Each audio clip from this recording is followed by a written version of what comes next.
Question number 22 22 number का प्रश्न। Prepare cash flow statement from the following item of balance sheet of Archana limited. Particular का एक column है, 31 मार्च 2018 का column है और 31 मार्च 2019 का कॉलम है। पहला पॉइंट उसने दिया equity and liabilities. First share holder fund, उसमें दिया है आपको share capital 1 lakh and 1 lakh. Reserve and surplus, जिसमें P&L का बैलेंस दिया उसने 48,000 एंड 49,000। सेकंड हेडिंग दिया उसने नॉन करंट लाइबिलिटीज, इसके अंतर्गत दिया उसने loan from x, second column में है 20,000, bank loan 30,000 and 25,000। Third heading है आपका करंट लाइबिलिटीज 36,000 एंड 41,000। लाइबिलिटीज की टोटल है 2,14,000 एंड 2,35,000। सेकेंड असेट्स में उसने दिया है नॉन करंट असेट्स में, टेंजिबल असेट्स में लैंड दिया है 20,000 एंड 30,000, बिल्डिंग है 50,000 एंड 55,000, मशीनरी आपकी 1,07,000 और 1,22,000। प्रोविजन फॉर डेप्रिसिएशन है 27,000 और 36,000। करंट असेट्स में स्टॉक है 25,000 22,000, डेटर है 35,000 एंड 38,400, कैश है आपका 4,000 एंड 3,600। टोटल है आपका 2,14,000 एंड 2,35,000। नीचे कुछ एडिशनल इंफॉर्मेशन आपको दी है। During the year ₹26,000 were paid as a dividends. Question number 22 number का क्वेश्चन। आइए पहले हम इस क्वेश्चन में टिक लगा लेते हैं कि कौन सी अमाउंट कहाँ नोट की जाएगी, उसके बाद हम इसे सॉल्व करते हैं। तो सबसे पहले देखिए लायबिलिटीज साइड में उसने क्या क्या दिया हुआ है। लायबिलिटीज साइड की यदि बात करें तो सबसे पहले उसने दिया है शेयर कैपिटल। तो शेयर कैपिटल की अमाउंट सिमिलर है, सिमिलर है तो कोई चेंज ही नहीं है, तो ये कहीं भी नहीं आएगा। Reserve and surplus operating activities में आएगा। 48,000 का 49 हो रहा है, ईयर सही दिए उसने। 48 का 49 हो रहा है, तो बढ़ रहा है 1,000 पर प्रॉफिट कहलाएगा जी। Next loan from x financing activities में आता है। Loan from x financing activities में आता है।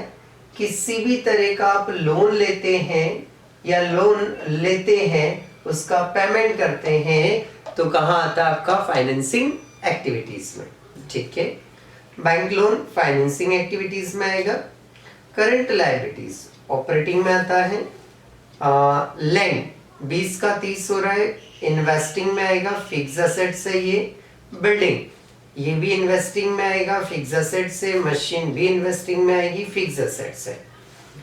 प्रोविजन फॉर डेप्रिसिएशन तुरंत ऑपरेटिंग लगाइए, कहाँ आएगा ऑपरेटिंग एक्टिविटीज में।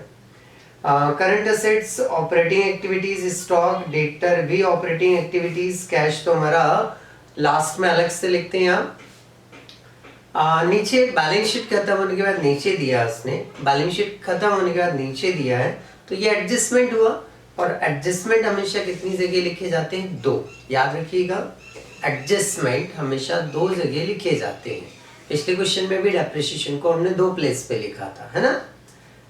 During the year 26,000 were paid as a dividends.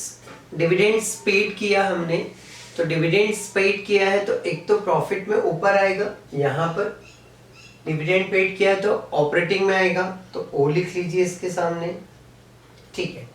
फिर डिविडेंड हमारा फाइनेंसिंग एक्टिविटीज में भी आता है, डिविडेंड हमारा फाइनेंसिंग एक्टिविटीज में भी आता है, तो ओ और फिर कॉमा लगा के एफ भी लिख दीजिए। एफ मतलब फाइनेंसिंग एक्टिविटीज में आएगा, तो कितने प्लेस पर आएगा? ये 2 प्लेस पर आएगा। ऑपरेटिंग में भी लिखेंगे और फाइनेंसिंग एक्टिविटीज में भी लिखेंगे। तो चलिए आइए इसको बनाते हैं अपन। सबसे पहले हमें ऊपर हेडिंग लिखना होता है cash flow statement, particular amount. पहला हेडिंग आता है हमारा cash flow from operating activities. Cash flow from operating activities. अब इसमें क्या लिखते हैं, सबसे पहले प्रॉफिट। प्रॉफिट में आप देखिए लायबिलिटी साइड में उसने 48,000 और 49,000 दिया है। लायबिलिटीज में कैपिटल के जस्ट नीचे देखिए 48 और 49 दिया है। डिफरेंस कितना आ रहा है, 1000। तो ये 1000 आपने लिख दिया, ठीक है। नेक्स्ट सबसे लास्ट में देखिए डिविडेंड पेड बता रहा है वो 20 कितना दे रखा है एडजस्टमेंट में, देखो चेक करो एक बार जल्दी से। मेरे ख्याल से शायद 26,000 है। तो 26,000 डिविडेंड पेड, क्या करना है इसको ऐड, तो ऐड करेंगे तो 27,000 हो गया। ये आ गया हमारा नेट प्रॉफिट। क्या ऐड करना है आपको, डेप्रिसिएशन। चल डेप्रिसिएशन नीचे बीच में असेट्स में देखिए, असेट्स में दिया उसने डेप्रिसिएशन 2736 दिया है। तो 2736 का डिफरेंस निकाल लीजिए कितना आ रहा है, 3000 ये 3000 6 9,000 रुपए, तो 9000 ये आपका डेप्रिसिएशन हो गया जी। आप इसे क्या करेंगे, प्लस करेंगे, तो ये होता है आपका 7 और 9 36, 36,000 हो गया। ये 36,000 क्या कहलाएगा आपका, operating profit before changes, before changes working capital, ठीक है। अब इसके बाद क्या लिखना होता है हमें, क्योंकि बाकी तो कुछ दिए नहीं है इसलिए हो गया हमारा वो। अब करंट एसेट्स और करंट लायबिलिटीज से रिलेटेड लिखना है, तो आइए करंट एसेट्स और करंट लायबिलिटीज के कॉलम में चलते हैं। लायबिलिटीज में करंट लायबिलिटीज है 36 का 41 बढ़ रहा है। लायबिलिटीज जब बढ़ती है, लायबिलिटीज जब बढ़ती है तो उसे क्या करते हैं, ऐड करते हैं, ऐड करेंगे हम। तो इंक्रीज इन करंट लायबिलिटीज, क्या लिखेंगे इसे हम, increase in current liabilities. Difference देख सकते हैं हम, डिफरेंस कितना है 36 और 41, ठीक है। 36 और 41 का डिफरेंस तो कितना हुआ 5,000 रुपए। ये 5,000 हमें ऐड करना है और आगे चलते हैं हम। अगला पॉइंट, अब आ जाते हैं करंट असेट्स में। तो स्टॉक के 25 का 22 कम हो रहा है, तो कम हो रहा है तो ऐड में आएगा decrease in stock. Decrease in stock, decrease in stock. Difference आ रहा है आपका 25 और 22 का 3,000 रुपए डिफरेंस आ रहा है आपका, तो ये 3,000 लिख दिया आपने। नेक्स्ट डेटर 35 का 38 बढ़ रहा है तो लेस में आएगा, ठीक है। Increase in debtor, increase in debtors जो है डिफरेंस निकाल लें 35 38 3,400 रुपए का डिफरेंस है। तो 3,400 जो है वो लेस होना है, और कुछ बोले हम असेट्स में, करंट असेट्स लायबिलिटीज में कुछ नहीं। तो दो अमाउंट आपको ऐड करना है, 5 और 3 कितने होते हैं आपके 8, तो ये 8,000 आप ऐड कर रहे हैं, ऐड कर लीजिए। 8 और 6 14 44 44,000 हो गया। अब हमें 3400 रुपीज क्या करना है आपको, माइनस करना है, तो ब्रैकेट लगा लीजिए। ब्रैकेट का मीन क्या होता है, माइनस करना। तो चलिए माइनस करते हैं हम।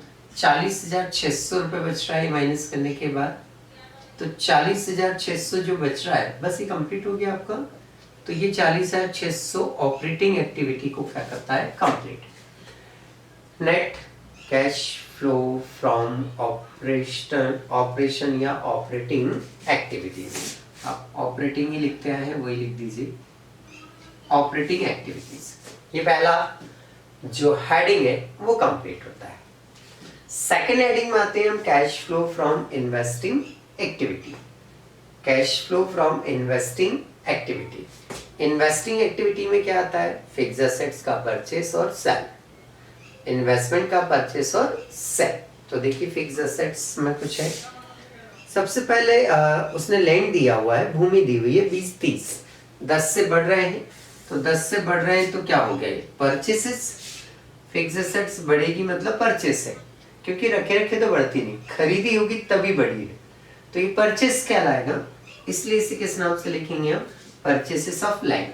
कितने का डिफरेंस आ रहा है इसका, 10,000 रुपए का डिफरेंस है, तो ये 10,000 ये लिखा हमने। अभी बताइए जब हम फिक्स एसेट्स को परचेस करेंगे तो रुपया आएगा या जाएगा, फिक्स एसेट्स को परचेस करेंगे तो रुपया आएगा या जाएगा, हाँ बिल्कुल सही जवाब, रुपया क्या होगा, जाएगा। तो जाएगा तो काहे में लिखते हैं अपन, माइनस में, माइनस मतलब क्या लगाना आपको, ब्रैकेट। ओके नेक्स्ट, बिल्डिंग 50 की 55 बढ़ रही है, बिल्डिंग बढ़ रही है, बढ़ रही है तो हमने खरीदी होगी, खरीदी होगी तो हम यहाँ लिखेंगे परचेसेस ऑफ बिल्डिंग। डिफरेंस कितना है 5,000, तो ये 5,000 लिखा। अब परचेस कर रहे हैं बिल्डिंग तो रुपया जाएगा, जाएगा तो काय में लिखेंगे हम, माइनस में। नेक्स्ट, मशीन 1,07,000 है, फिर 1,22,000 बढ़ गया, तो बड़ा मतलब परचेस किया होगा, तो परचेसेस ऑफ मशीन, इसका डिफरेंस निकाल लें, तो इसका डिफरेंस आ रहा है 15,000 रुपए। 15,000 रुपए ये भी काय में आएगा, माइनस में। क्यों, मशीन भी परचेस करेंगे तो रुपया जाएगा, और जब भी रुपया जाता है तो उसे हमेशा काय में लिखते हैं, माइनस में। 15 5 20 और 10 30,000, तो 30,000 माइनस में आ रहा है, 30,000 काय में आ रहा है, माइनस में। तीनों अमाउंट माइनस की तो प्लस हो जाएगी, और प्लस हो जाएगी तो वो माइनस में आ जाएगा, तो ये माइनस का 30,000 आया। क्या कहलाएगा, नेट कैश यूज्ड, क्योंकि माइनस में तो क्या लिखना बताया था हमने, यूज्ड, तो यूज्ड इन फाइनेंसिंग एक्टिविटी। तो ये हमारा तीनों हेडिंग क्या होते हैं, कंप्लीट हो जाते हैं। इन्वेस्टिंग हुआ भी, सॉरी इन्वेस्टिंग हुआ हमारा, तो ये कुछ गलत लिखा गया, यहाँ इन्वेस्टिंग लिखना था अपने को, इन्वेस्टिंग एक्टिविटी, ठीक है। तो ये हमारा इन्वेस्टिंग एक्टिविटी कंप्लीट हुआ। थर्ड पर आना है हमें, cash flow from financing activity, cash flow from financing activity. Okay, financing activities में क्या आता है, शेयर्स आता है, डिवेंचर आता है और डिविडेंड आता है, ये तीन चीजें आती हैं।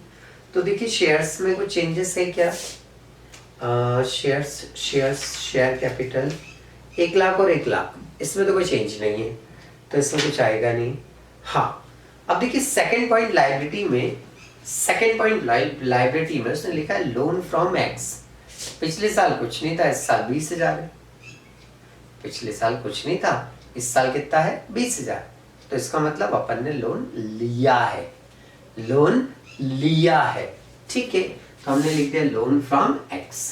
कितना लोन लिया भाई आपने, 20,000, तो लोन लिया है तो रुपया आ रहा है, रुपया आ रहा है तो प्लस में लिखेंगे। चल और आगे बढ़ते हैं।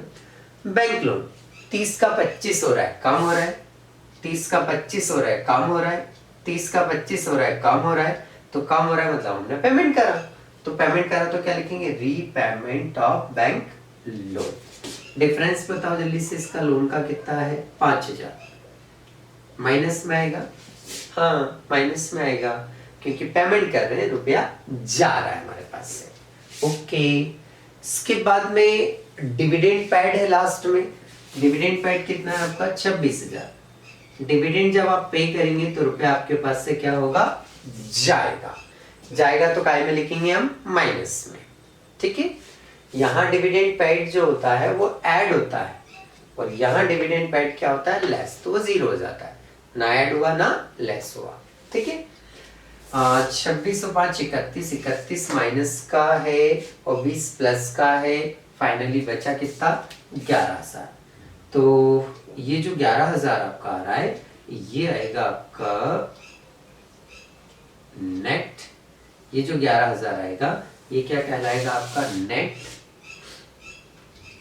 प्लस में आ रहा है, माइनस में आ रहा है, माइनस में आ रहा है, तो माइनस में आ रहा है तो क्या लगाना पड़ेगा आपको, ब्रैकेट। जैसे क्या लिखेंगे आप, net cash used in financing activity,